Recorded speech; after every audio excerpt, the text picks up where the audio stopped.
Moraï Verabotaï, Mishpaha Yekara, chères auditrices et auditeurs, abordons comme chaque semaine la paracha hebdomadaire qui s'intitule Parashat Behar, dans la montagne du Sinaï. Au préalable, nous devons naturellement dire un mot sur l'actualité que nous vivons. Je ne pense pas aux problèmes que nous rencontrons actuellement sur le plan de la sécurité, que Akadosh Baruch Hu viendra à notre aide comme il l'a fait récemment en annulant l'esprit mauvais et violent du directeur de la direction de l'Iran, Nachon. Tov, laissons tomber ça de côté. Binfol oivicha al tisma. Même lorsque ton ennemi il succombe, n'éprouve pas une joie supplémentaire. Mets ta confiance dans Kadosh Baruch Hu, Bezrat Hashem, qu'il donne la force et le courage à tous nos dirigeants ici en Israël et surtout à nos soldats. Morav et Rabotaï, au préalable, je voudrais dire que c'est vrai qu'entre Pessah et l'Akba Omer, on est un peu triste, presque 24 000 morts, 24 000 élèves de Rabbi Akiba sont morts étant donné qu'ils n'ont pas eu le kabod les uns vis-à-vis des autres. C'est-à-dire, écoutez, quand on prend la velout lo alenu, lo alechem, c'est 3 jours, 7 jours, 30 jours et 1 an. Après, c'est fini. C'est terminé, il n'y a plus de velout. Quand est-ce qu'il y a eu cette affaire-là? Cette affaire, elle a eu lieu il y a près de 1800 années, Nachon. Alors, qu'est-ce que moi, aujourd'hui, je veux, d'autant que je ne les ai jamais connus. Alors, selon certains, cette catastrophe qui a annulé 24 000, c'était pas stam des gens quelconques, c'était des rabbanim, Nachon. C'était des gdolim, je dirais même à la limite, entre guillemets, des tzadikim. 24 000 qui sont morts, près de 800 par jour, tu te rends compte, jusqu'au 33e jour du Homer. Alors, comment peut-on expliquer cela? Ça a été une catastrophe incroyable au niveau national. Vous entendez? Pourquoi je dis ça?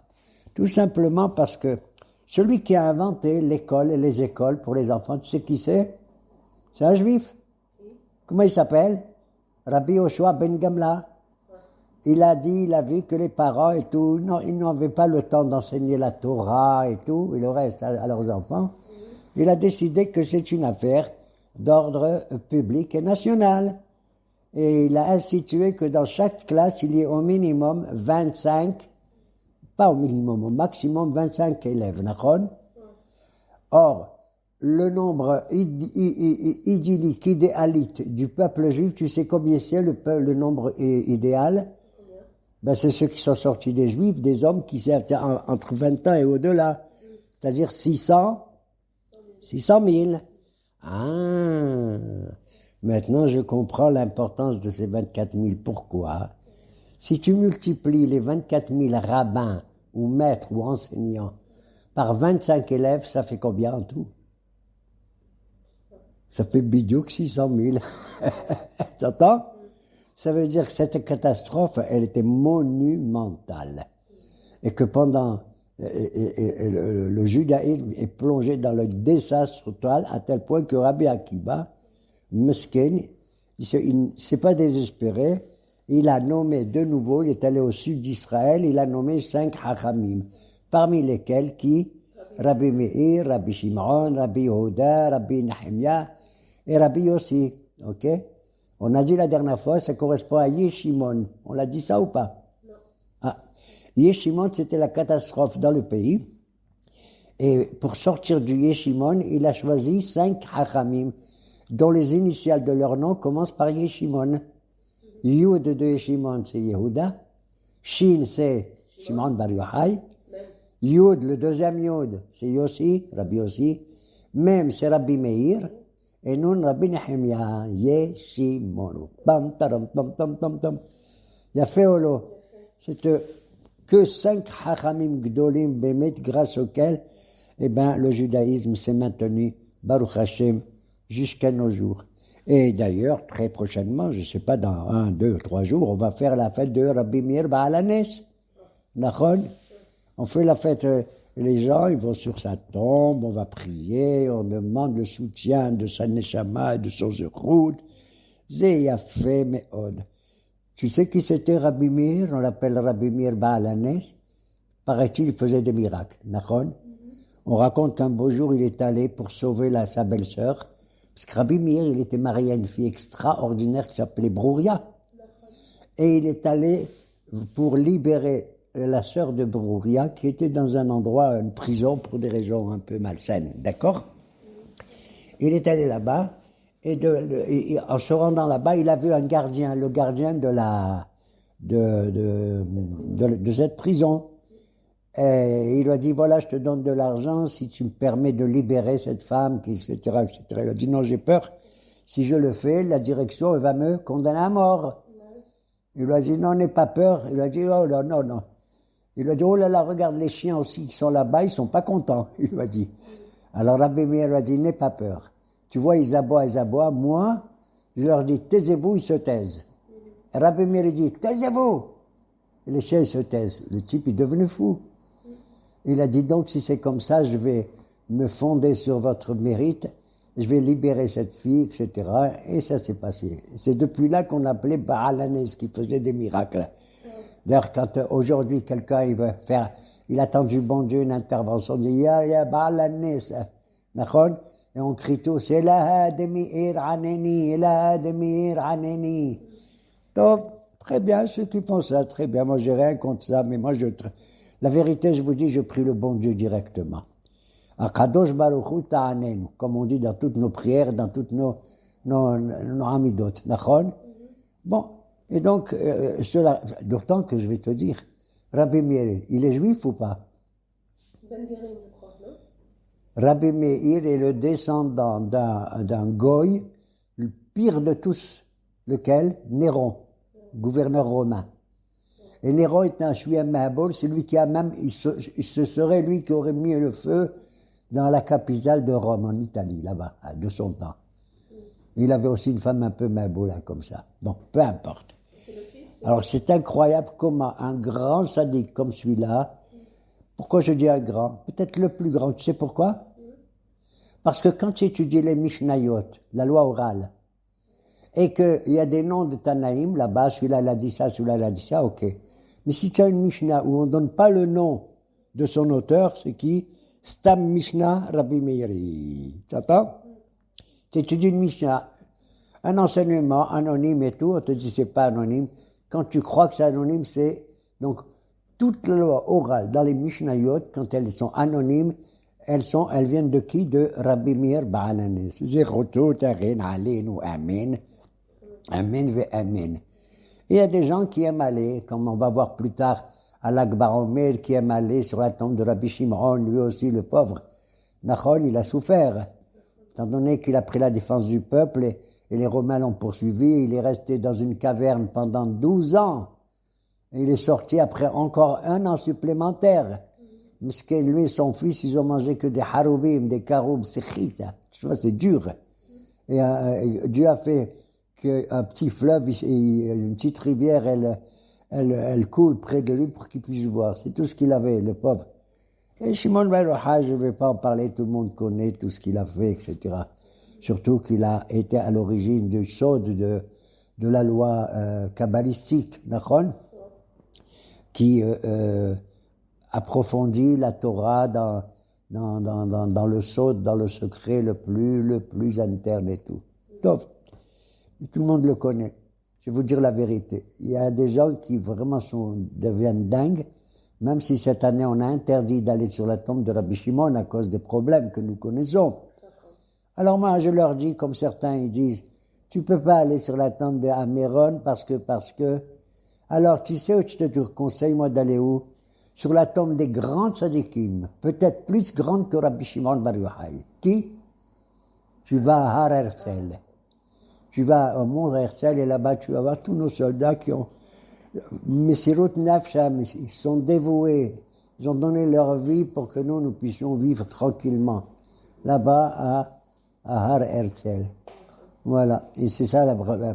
C'est pour ça que je te dis, il y a des fois ça tombe bien et des fois ça tombe mal.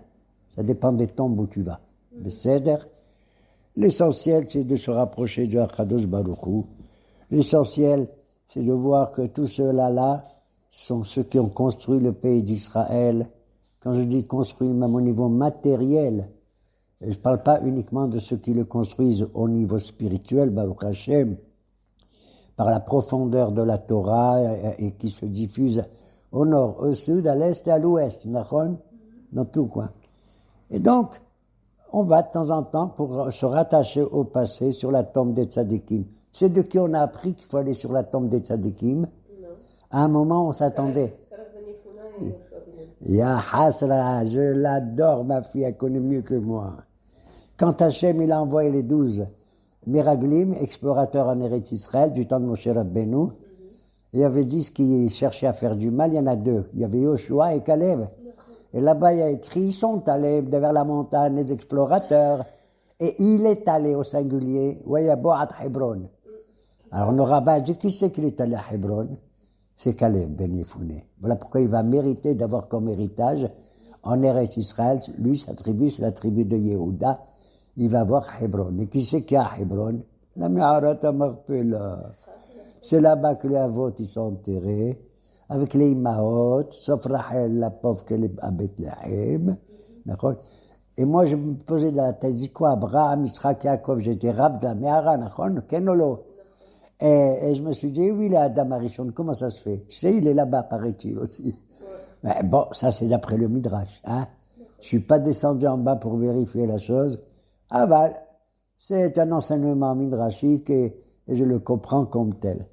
Moraï Verabotaï, cette paracha-là qui va bientôt conclure le livre de Vaïkra qui concernait surtout les Kohanim et le Beth Amikdash, Nachon, commence en disant que voici la loi que Dieu va donner, Behar Sinai. Cette paracha s'appelle Behar.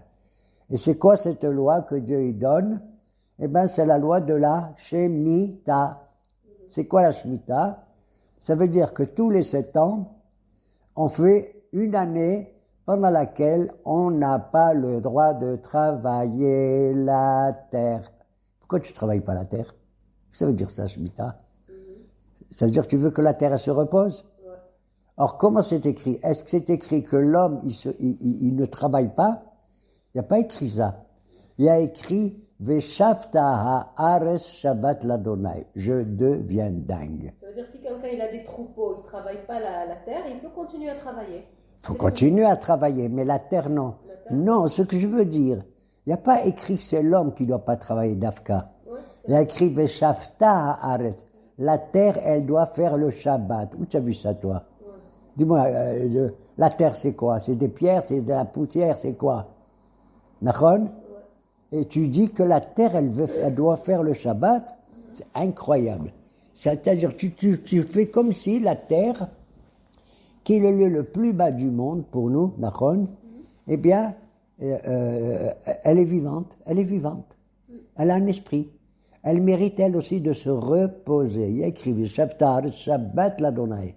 Et quand elle se repose, elle fait le Shabbat pour le bon Dieu.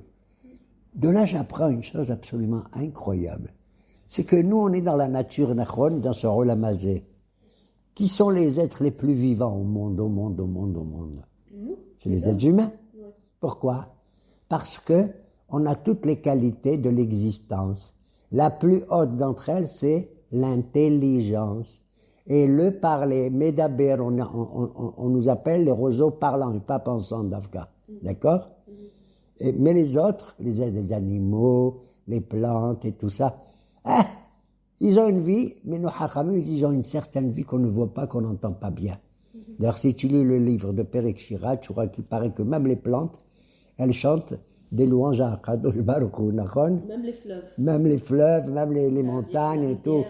Et Harim, Ragdouch et Elim, les montagnes, elles dansent comme des Elim, etc. Ouais. Et donc, je comprends maintenant que quelque part, il y a une manière dont la terre s'exprime pour indiquer elle vit, qu'elle aussi, de son côté, il n'y a pas que le laboureur qui travaille, mais elle aussi, elle travaille. Elle aussi, elle donne du hayim. Tu te rends compte toute l'existence qu'elle donne dans les plantes, dans le blé, l'orge, etc., etc. Les fruits, dans les arbres et tout. Et donc la terre, elle doit se reposer. Et j'ai appris autre chose, que normalement, tous les êtres vivants, en dehors de l'être humain, ils pensent aussi, ils parlent, ils ont une forme de vie. Tu sais d'où je le sais? Que parmi tous les oiseaux qui font cuit, il y a un groupe qui s'appelle les colombes ou les pigeons. Comment on les appelle en hébreu? Yona. Yo. Qu'est-ce qu'on fait le Shabbat? Il y a un chant qu'on fait le Shabbat. Yona, Yona Matza, Matzabo Manoa. Qu'est-ce que c'est ce chant-là? La colombe, elle a trouvé un endroit pour se reposer quand Matzabo Manoa. Vesham Yagnihu Yegiaikoa. Et c'est là-bas qu'il se repose. D'ailleurs, celle qui a porté Hazak ou Baruch, la bonne nouvelle après le déluge, c'est la Yona, et pas le corbeau, ok? Elle avait Aleza et Taref Befi, elle avait une branche d'olivier, pour montrer que la terre, elle a revécu. Cette terre, peut-être, c'était celle d'Eretz Israël, qu'ils ont envoyée chez Noah. Alors pourquoi cette Yona? Qu'est-ce qu'elle a de plus? On voit qu'elle a une vie plus intéressante que les autres oiseaux. Pourquoi?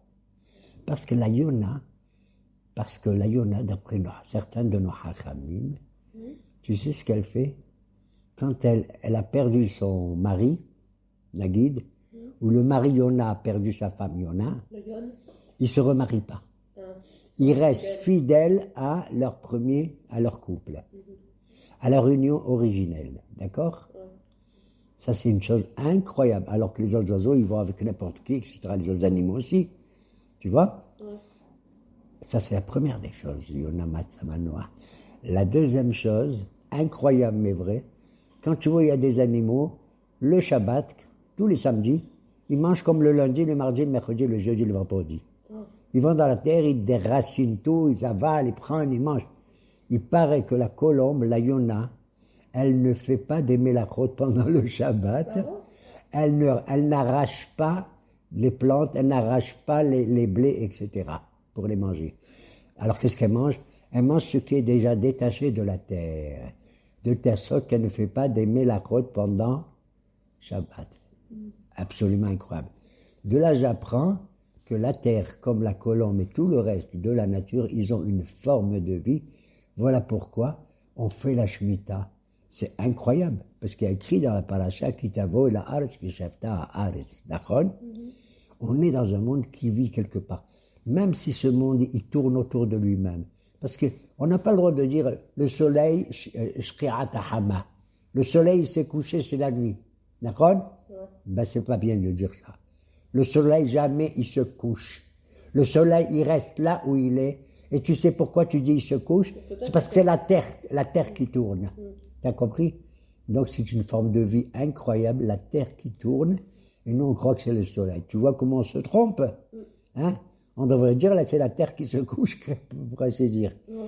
C'est le jour ici, et c'est la nuit en Amérique, et le contraire. D'accord? Elle tourne, la terre elle tourne. Et donc on voit que même dans la nature, qu'on appelle en français la nature morte, il y a une forme de vie. C'est absolument incroyable.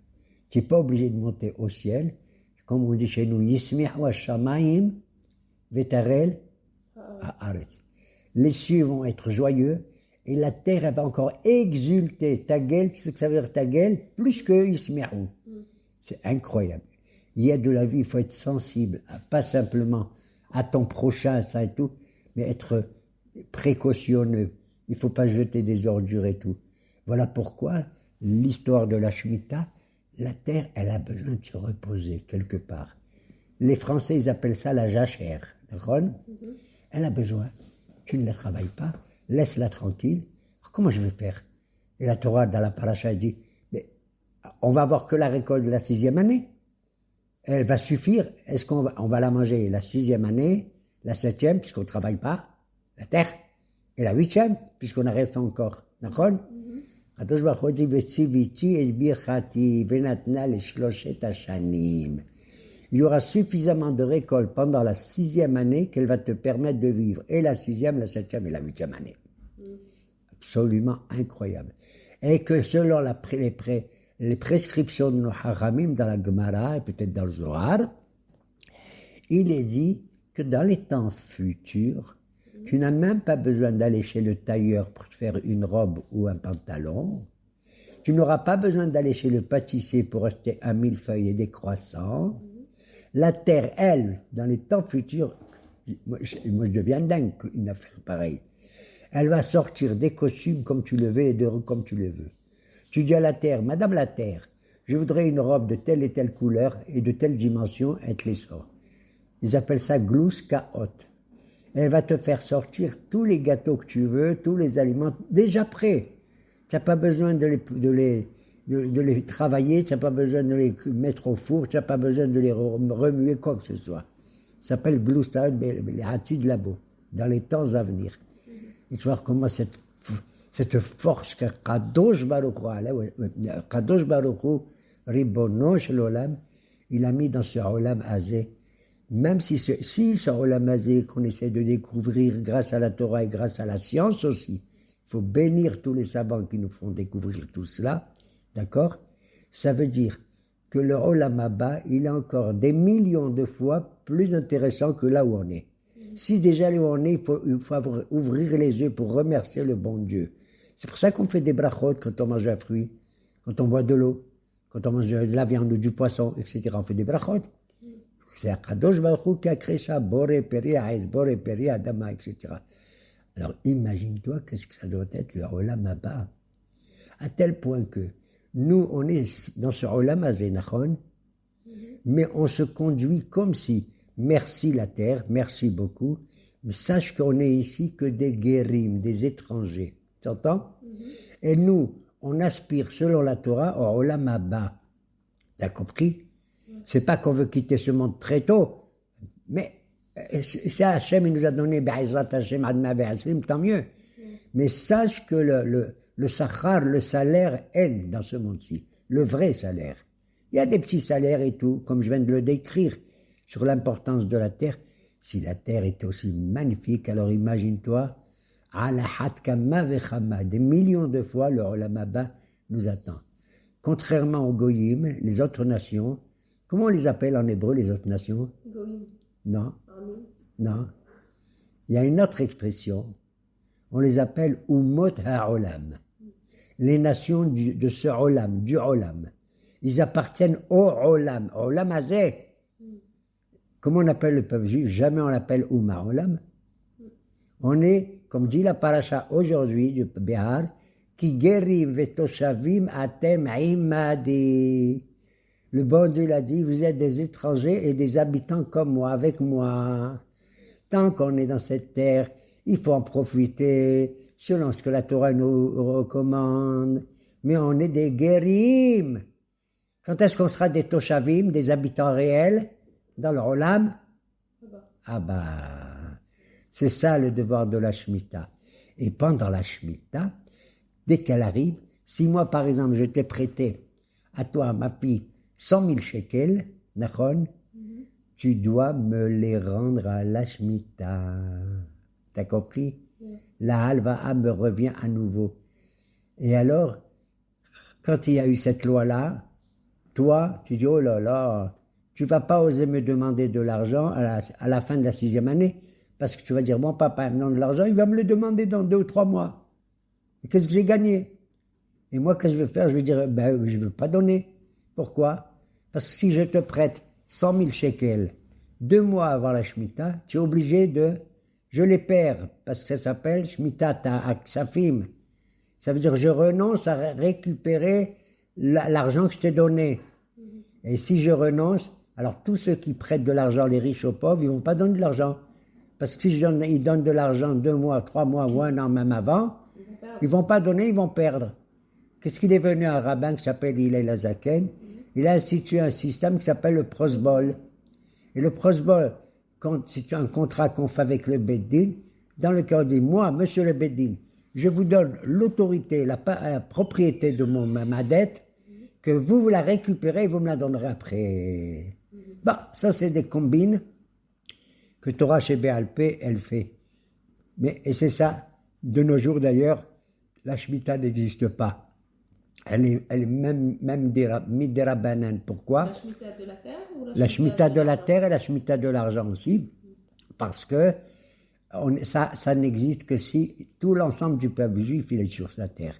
Si on a la majorité des Shnem Asar Shvatim, des 12 tribus d'Israël. Et alors la Torah, la paracha ajoute, pas seulement la Shemitah tous les 7 ans tu fais, mais tu vas compter. Quand il dit tu vas, ça veut dire c'est le Bédin, c'est pas moi. Vous allez compter 7 fois cette année, 7 Shemitot, Nachon, pour que après il va arriver la 50e année qui s'appelle le Yovel. Le jubilé, on va jubiler, Nachon. D'ailleurs, tu sais pourquoi le prophète Yermia, il nous a annoncé qu'on a été en galoute après la destruction du premier temps pendant 70 ans. Pourquoi? Hachamim, le prophète dit parce qu'on n'a pas respecté les lois de la Shemitah. 70 Shemitos sont passés et les Juifs de l'époque d'Yirmia et après, ils les ont pas respectés. Voilà pourquoi on a Shivaim Shana chez le Galout, la première Galout. Alors imagine-toi notre Galout à Ma'anou aujourd'hui. Hein? Donc, et donc, tu comptes 7 fois 7 Shemitot, la 50e année s'appelle Yovel. Qu'est-ce que ça veut dire Yovel? Tu sais comment traduire le mot Yovel, le jubilé? Keren, comme on dit. C'est un chauffard. Tu te rends compte? Une 50e année qui porte le nom d'un chauffard. Et pourquoi? D'un corps, comme on dit COR en français. Hein? Quand la 50e année arrive, elle ressemble aussi à une Shemitah parce qu'on ne travaille pas la terre aussi. Mais c'est merveilleux. C'est la 50e année où tu vas rééquilibrer la vie économique. Si quelqu'un, il a vendu, par exemple, je t'ai vendu mon champ. Et je te l'ai vendu, tu m'as donné, waouh, monsieur Gage, je vous ai donné 3 millions. Le champ est à moi. Je rigole comme ça parce que je connais la Torah. 30 ans plus tard, c'est le jubilé, c'est le Yovel. Pardon, madame Déborah. Excusez-moi, d'après la loi de la Torah, le champ que je vous ai vendu, même si c'est 3 millions, vous devez me le rendre. Hein? Sans argent, sans rien? Sans rien, madame. Je récupère mon champ. Alors, qui c'est Et pourquoi c'est bien? Parce que si il n'y avait pas la loi du jubilé, les riches qui ont plein d'argent, ils vont acheter les champs de tout le monde, et ils vont devenir des capitalistes. Mais c'est ce qui se Ils passe. vont gagner toute la terre. Je parle de la loi Torah, je parle pas de ce qui se passe. Non, c'est ce qui se passe aujourd'hui. Mais oui, mais d'accord, mais je parle de la Torah, moi. Tu as vu comment cette Torah est merveilleuse, où on l'a vu dans le monde, hein? Comment moi, pourquoi je t'ai vendu mon champ? Parce que j'avais pas de quoi manger. J'avais pas de quoi acheter une maison, moi aussi, etc. Et quand le Yovel arrive, c'est incroyable. Et le jour de Kippour de ce Yovel, en plein Kippour de cette année jubilée, le Bédin, le Alishkat Agazit, le grand Bédin, le grand Sanhédrin, qu'est-ce qu'il fait? Il se met à tout le monde à sonner du chauffard. Le chauffard qu'on appelle le mot Yovel, d'accord? C'est Yovel, c'est comme il est écrit dans le Har Sinai qu'on a reçu la Torah, Bimshoch HaYovel HaZeh, d'accord? Et elle dit aussi la Torah, la loi plutôt, elle dit que pas seulement les Bédin, ils sonnent du chauffard, mais n'importe quel juif, s'il a un chauffard, il sort en plein Kippour, t'entends? Kippour, c'est comme Shabbat. On n'a pas le droit de sonner chauffard à Kippour pendant la journée, c'est comme Shabbat. Mais le jour du jubilé, tout le monde sort et on sonne 7 ou 9 fois, je crois. Ta, ta, ta, ta, ta, ta, ta, ta, ta, ta, ta. Et tous les chants que je t'avais vendus, ils me reviennent maintenant. Il y a un rééquilibrage économique de la vie sociale, tu as compris? Et donc, c'est une manière de lutter contre ceux qui ont de l'argent, contre un capitalisme violent, nachon, etc. Non seulement ça, mais à l'époque, quand il y avait des avadim, des serviteurs, nachon, eh bien, ils étaient libérés eux aussi, ils retournaient, ils retrouvaient leur indépendance. Les avadim. Voilà cette Torah, comment elle est merveilleuse, comment elle équilibre les choses si on l'interprète, mamash comme il convient. À tel point que elle a commencé cette paracha bar Kitavo et la Ares. Lorsque tu viendras sur la terre, cette terre elle est merveilleuse. Pas parce qu'elle est plus sainte que les autres. C'est vrai que le bon Dieu il a commencé à créer le monde à partir de Shtiyat à Olam. C'est là où se trouve le Harabait. Nachon? Pseder, ok. Mais uniquement, c'est pour montrer effectivement qu'on doit donner l'exemple aux autres nations, qu'eux aussi doivent faire le Yovel. Eux aussi. Et qu'il y a des gens les plus sacrés. Qui c'est les gens les plus sacrés dans notre peuple? Ben, les Lévi'im, il y a fait les Kohanim et les Lévi'im. Et bien ceux-là, tu dis, wow, qu'est-ce que c'est ça? C'est des capitalistes? C'est des aristocrates, comme a dit ma fille Judith? Pas du tout, le miskin. Eux, ils ont le droit d'avoir un service religieux dans le Beth Amikdash, tu te rends compte? Comme le Kohen Gadol qui rentre au Kodesh HaKodashim et tout. C'est eux qui font les corbanotes et tout et tout. Les miskenim, toi tu crois que c'est les plus riches? Pas du tout. Ils dépendent de nous. On leur donne à manger, et le maaser, et les terumot, et le maaser sheni, etc. Nachon? Et ils mangent que des corbanotes, et même ils mangent presque debout dans la cour du temple. Et tu as à la fin de la paracha de Béhar, on te dit, toutes les tribus d'Israël, Akadosh Baruch Hu et Moshe Rabbeinu va distribuer, ou Yoshua Binoun va distribuer les nahalot, les héritages. Toi, tu vas aller au nord, toi, tu vas aller à l'est, toi, tu vas aller au sud, etc. Il y a une tribu, elle reçoit rien. C'est la tribu aristocrate engrimée, la plus importante de chez nous, c'est les Lévi'im. Tu entends? C'est ce qu'a dit la fin de la paracha de Béhar. Quoi? Non. Qui atem nahalati. Vous n'avez pas besoin d'un héritage économique de la terre et tout. Vous êtes ma nahala. Il dit le bon Dieu. Comme a dit David aussi. Nahalat Adonai. Nachon? Menat helki vekosi. Et alors, mais il faut qu'ils vivent. Alors on va leur donner des villes à eux spéciales. Nachon? Mais on va les éparpiller au nord, au sud, à l'est, à l'ouest. 48 villes en Eretz Israël qui vont être choisies par Yoshua, etc. Hein? Où vont vivre les Lévi'im de telle sorte que là où ils se trouvent, ils vont enseigner la Torah à tous les enfants d'Israël. Tu as vu leur bonheur où il est, les Lévi'im? Et c'est ça que je veux dire. Que maintenant, les rabbins, c'est bien, ils enseignent la Torah et tout. Pseder. Mais c'est pas comme nous, les rabbins, qu'on était en France ou ailleurs, en galoute. On était ce qu'on appelle des rabbins communautaires. Pas simplement qu'on fait un Dvar Torah, mais on s'occupait des synagogues. On s'occupait qu'on allait dans les prisons pour voir les gens qui sont là-bas. On s'occupait pour visiter les malades. On s'occupait vraiment pour s'occuper des problèmes d'ordre psychologique ou sociaux, etc., ou familiaux des gens. On était mamage des gens on concrétisait la Torah. La Torah, elle est faite pour le peuple. Elle n'est pas faite pour s'asseoir sur un standard uniquement et de dire aïe, aïe, aïe, aïe, aïe, aïe, aïe, aïe, aïe. C'est-à-dire, Yehiratson, qu'on fait aïe, aïe, aïe, en même temps qu'on fait aïe, aïe, aïe, mais ceci pour l'ensemble du peuple d'Israël. Comme Rabbi Meir Ba'alanis Alaou Shalom, je ne m'attendais pas que c'était l'arrière-petit-fils d'un type qui était goy, et c'est devenu le maître de la Mishnah. Stam Mishnah Rabbi Meir. Yehiratson qu'il éclaire tous nos yeux à tous, le Ham d'Israël. Amen. Amen.